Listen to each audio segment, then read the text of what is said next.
नागौर जिले में लंबे समय से पदोन्नति की प्रतीक्षा में बैठे पुलिसकर्मियों को राहत मिली है।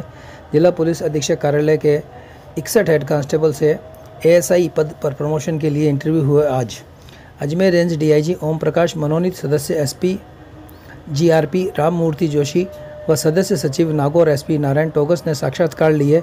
इन 16 में से 5 एससी, 2 एसटी जबकि 9 पद सामान्य अभ्यर्थी 2 का 2016-17 की पदोन्नति लिखित परीक्षा पास कर चुके हैं।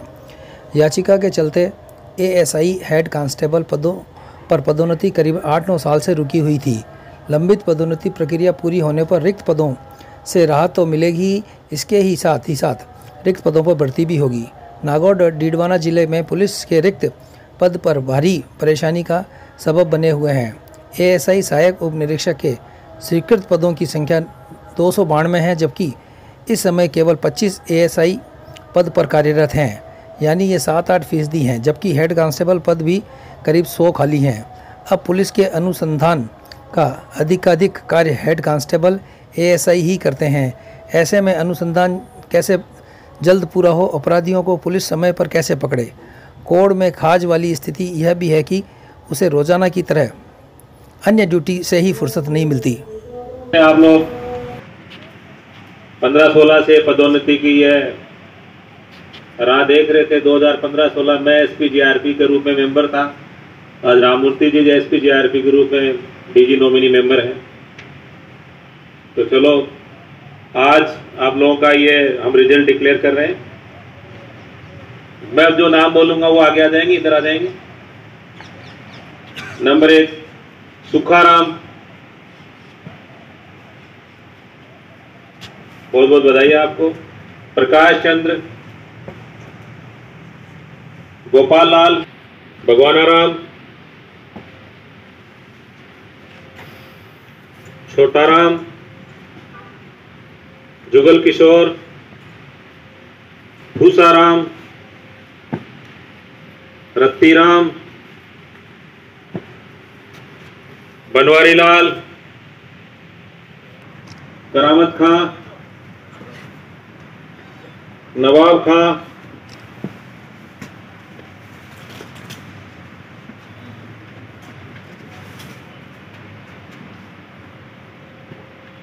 प्रेम सिंह,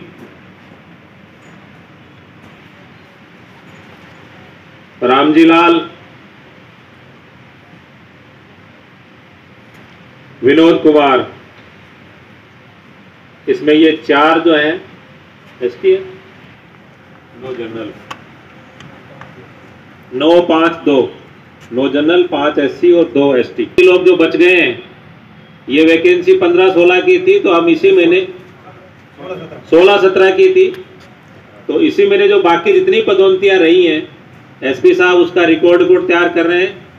तो जितनी भी आपकी जो पेंडिंग पदोन्नतियां हैं वो सभी इस तरह की है, constable to head constable, head constable to ASI, वो सभी को हम समय में पूरा कराएंगे। तो आप लोग इसको बहुत ज्यादा दुखी और जो नहीं बने हैं वो दुखी होने की जरूरत नहीं। आप लोग अपना तैयारी का मेंटेनेंस रखें। शीघ्र ही हम अपने इसी वीक या अगले वीक तक आप लोगों की डीपीसी करा के हम आप लोगों को भी पदोन्नति कराएंगे सपोर्ट कराने की। Thank you.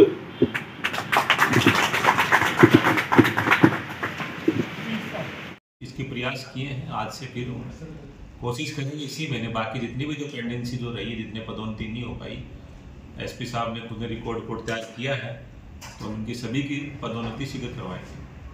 सर डीपीसी की जो प्रक्रिया है काफ़ी समय से है, उसको लेकर क्या प्रयास होंगे? डीपीसी कब तक हो पाएगी, कांस्टेबल से लेकर सीआई तक? वो सभी तरह की डीपीसी मैंने बताया ना, महीने भर में जितनी पेंडेंसी है सारी हम महीने भर के अंदर जल्दी टेस्ट करा करके 1 महीने में पूरी करेंगे इसको। उसमें सभी रैंक पे constable to head constable to ASI जो पुराना बैकअप है सारा हम 1 महीने में क्लियर कराएंगे, ताकि इनको समय पे पदोन्नति मिले और इनमें जो एक मोटिवेशन मिले। बहुत सारे लोग आपको बताएं कि इसमें रिटायर भी हो गए। आज का जो बोर्ड है इसमें भी करीब 7 लोग बिना पदोन्नति के रिटायर हो गए। तो कोशिश करेंगे हम जल्दी 1 महीने में सारे जितने भी बैकअप वैकेंसी थी सारी पदोन्नतियां हम 1 महीने में कंप्लीट कर दें। सर आगे करनाल का मेला है, बड़ा मेला था, उसके बाद लगभग उपचुनाव प्रस्ताव भी है अगले 2-2.5 महीने में।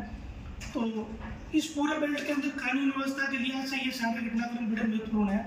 तो पुलिस कानून व्यवस्था को कैसे मेंटेन करेगी? एसपी साहब को धरनान मेले के बारे में और बाकी जितने भी जो कानून व्यवस्था संबंधी मेले हैं इन्होंने बहुत अच्छा होमवर्क कर रखा, मेरे को ब्रीफ किया है और सारी अपना जो बीट कांस्टेबल, हमारा जो आईओज और हमारा टेक्निकल सर्विलेंस बड़ी इम्प्रूवमेंट तरीके से इन्होंने किया है और टेक्निकल सर्विलेंस के माध्यम से भी अच्छा प्रयास करें। कई नए इन्होंने नवाचार भी किए हैं, बहुत अच्छी स्थिति में कर पा रहे हैं और बेहतर ढंग से सभी कार्य कर रहे हैं और आगे भी करते रहेंगे। सर, बढ़ते मादक पदार्थ के मामले हैं, नशे के मामले हैं, युवा पीढ़ी कई बड़े तस्कर भी सक्रिय हैं, उनको लेकर क्या कार्य योजना है अजमेर रेंज की? इसमें जितने भी जो मादक पदार्थ के जो बड़े तस्कर हैं, विशेष रूप से इसमें मैं आपको बताता हूँ कमर्शियल क्वांटिटीज के, तो हमने 2017 के बाद जो भी कमर्शियल क्वांटिटी के जो बड़े तस्कर हैं रेंज में उन सबको चिन्हित किया है और उसमें रिपीट ऑफेंस वाले हैं जो 1 बार 2 बार 3 बार जिनके मुकदमे हैं उनकी सूची तैयार की और रेंज के सभी एसपीज को भेजी और उसमें मुकदमा अपनी जगह है, लेकिन तस्कर के परिवार की, उसके निकट रिश्तेदार की, संधि की, निकट सहयोगी जो भी संपत्ति है उसको हम 68 एनडीपीएस एक्ट में कुर्क करने की कार्रवाई करवा रहे हैं और उनके खिलाफ पिट एनडीपीएस की इस्तगासी बड़ी मात्रा में तैयार की है ताकि जो संपत्ति उसने या उसके परिजनों ने तस्करी के माध्यम से अर्जित की है उस संपत्ति को अटैच करने की कार्रवाई हम कर रहे हैं और साथ साथ जो नई पकड़ में आए उनके खिलाफ इनाम घोषित कर रहे हैं और कोशिश ये है कि उनको केस ऑफिसर्स में लेकर के और स्ट्रॉन्ग इन्वेस्टिगेशन के साथ कन्विक्शन कराया जाए। कन्विक्शन के अलावा और कोई चारा नहीं है, कन्विक्शन एंड दूसरा उसकी संपत्ति को अटैच कराना, 2 ही तरीकों पे हमने काम किया है। एक सर, जब भी पुलिस में तबादला सूची आती है, वारदातें खुले ये तो संभव नहीं है, लेकिन नागौर एसपी साहब और उनकी टीम अच्छा काम कर रही है और जितनी भी जो वारदातें हैं उनको खोलने की बहुत सारी चीजें जो आपको दिखती नहीं और मैं आपको बता दूं कि नागौर में मैं 4 साल लगातार सेवाएं दे चुका हूं इस जिले में। मैं नागौर, डीडवाना और यहाँ का एसपी का भी मेरे पास कार्यभार रहा है, लोगों से मिलते रहते हैं, फीडबैक आते रहते हैं, तो ऐसा नहीं है कि मतलब टीम काम करे, इनकी जो डीएसटी टीम वो कार्रवाई कर रही है, लेकिन और ज्यादा कार्रवाई करने की आवश्यकता। लेकिन उसमें मैं भी आप लोगों को बताना चाहूंगा कि जो पुराने जो ट्रेडिशनल तरीके थे पुलिस के, नाकाबंदी कर दी, गश्त कर दी, वो तरीके अब नहीं रहे हैं। अब सबसे इंपॉर्टेंट है टेक्निकल सर्विलेंस। आपके गाँव में, आपके आने जाने वाले रास्तों में सीसीटीवी कैमरा, सीसीटीवी फुटेज, वो ग्राम स्तर पे हर हाईवे, होटल, ढाबों सब पे उनकी जरूरत है। ज्यादातर जो वारदातें जो खुल रही है वो सीसीटीवी कैमरा के माध्यम से, टेक्निकल सर्विलेंस के माध्यम से वो खुल रही हैं।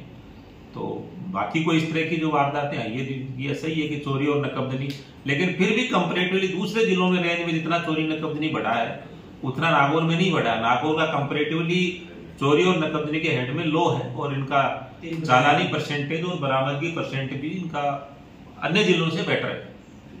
हमने सभी एसपी साहिबान से लिखा है कि इस तरह का कोई मौखिक आदेशों से स्थानांतरण नीति के विपरीत यदि कोई लगा हुआ है तो हम उनसे एक एक का पूछते हैं और रिटर्न में लेते हैं।